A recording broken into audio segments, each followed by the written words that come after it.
अस्सलामुअलैकुम। मेरा नाम मोहम्मद रमीज़ुद्दीन है। आज की इस वीडियो में हम देखेंगे कि मल्टी चैनल फुलफिलमेंट यानी कि MCF किसे कहते हैं और हम अमेज़ॉन सेलर सेंट्रल से MCF कैसे जनरेट करते हैं। बेसिकली हमारी inventory Amazon FBA warehouse के अंदर मौजूद होती है और बाज़ हम उसकी सेल्स को इंक्रीज़ करने के लिए या एक्स्ट्रा प्रॉफिट कमाने के लिए या फिर बाज़ इन्वेंट्री को लिक्विडेट करने के लिए दूसरी जो ई कॉमर्स वेबसाइट्स हैं लाइक ईबे, एटसी, इस तरह की जो बाकी वेबसाइट्स हैं वहाँ पे हम अपनी प्रोडक्ट को लिस्ट कर देते हैं।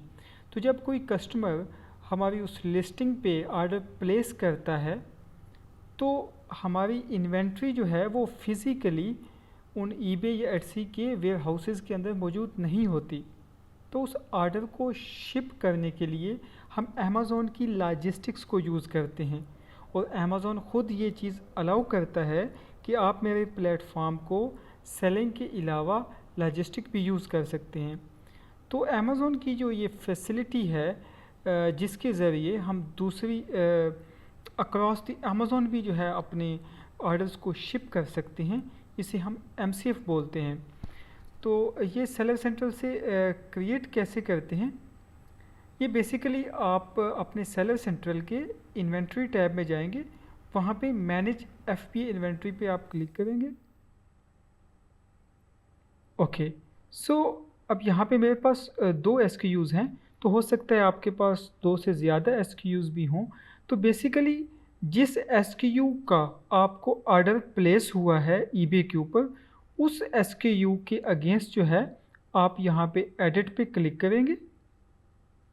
अब यहाँ पे आपको मल्टीपल ऑप्शंस जो हैं वो नज़र आ रहे हैं like create removal order and others, but आपने जो है वो क्रिएट फुलफिलमेंट ऑर्डर पे क्लिक करना है। ओके, सो यहाँ पे बेसिकली आपने अपने कस्टमर की जो है वो डिटेल्स पुट करनी है। वो डिटेल्स जो ईबे पे जो आपको ऑर्डर प्लेस हुआ है वहाँ पे जो कस्टमर की डिटेल्स हैं वो आपने यहाँ पे पुट करनी है। फॉर एग्ज़ाम्पल अभी जैसे कि 2 दिन पहले मुझे एक ऑर्डर आया है, तो ये मैं आपको उसकी डिटेल बता देता हूँ। फॉर एग्ज़ाम्पल उसका जो नाम है वो एलन है। अब ये जो फर्स्ट पे नेम होता है, अब सेकंड जो लाइन है ये आपका स्ट्रीट एड्रेस है, ठीक है। फिर नेक्स्ट आपका सिटी होता है, देन स्टेट, NY जो है वो स्टेट है US की, न्यूयॉर्क। फिर आपका पोस्टल कोड होता है एंड देन कंट्री। तो इस हिसाब से जो है आपने यहाँ से इंफॉर्मेशन लेके वहाँ पे पुट कर देनी है। फॉर एग्ज़ाम्पल मैं यहाँ से जो है वो इसका जो स्ट्रीट एड्रेस है वो यहाँ से कॉपी कर लेता हूँ, यहाँ पे मैंने पुट कर दिया, ठीक है। अब उसका जो भी नाम होगा, फॉर एग्ज़ाम्पल एलन नाम है तो मैं एलन रख देता हूँ, ठीक है। सिटी उसका जो है वही कॉपी कर लेते हैं।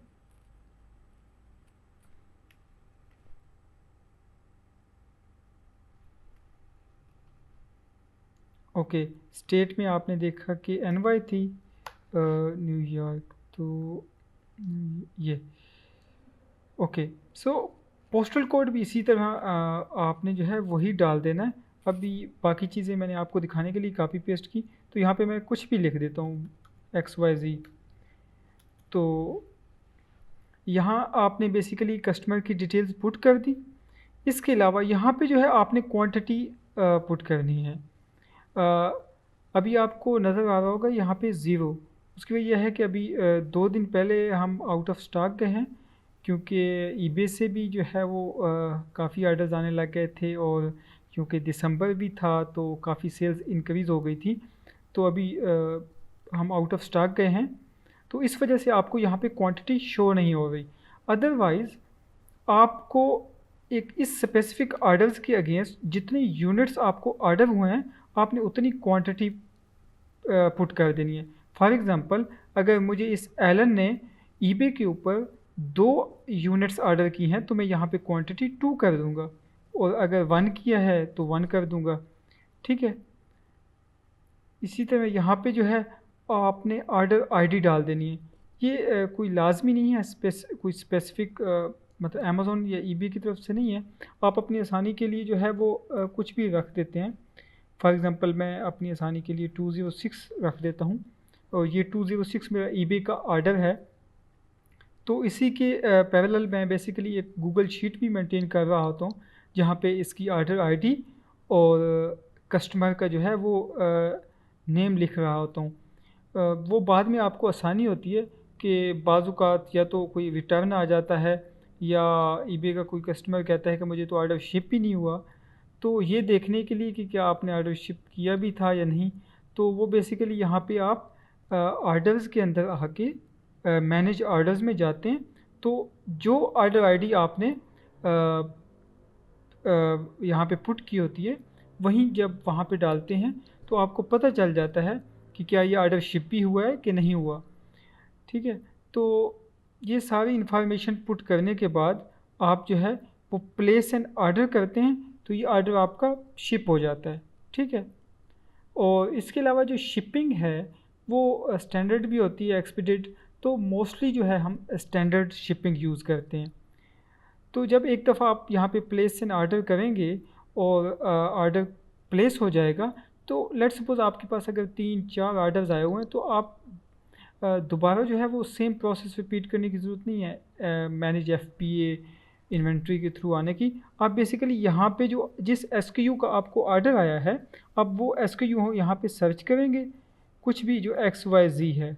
ठीक है, तो उसको सर्च करने के बाद आप जो है यहीं से उसको सिलेक्ट कर लेंगे और उसकी डिटेल्स यहाँ पे पुट करके दोबारा प्लेस एन ऑर्डर कर देंगे। इस तरह जितने ऑर्डर्स होंगे आप यहीं पे सर्च करके यहीं पे प्लेस कर देंगे।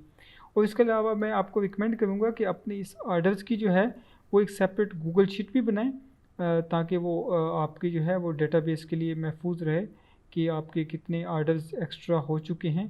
और बाज़-औक़ात अगर कोई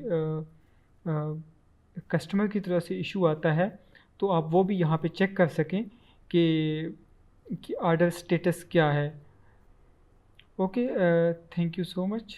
अल्लाह हाफ़िज़।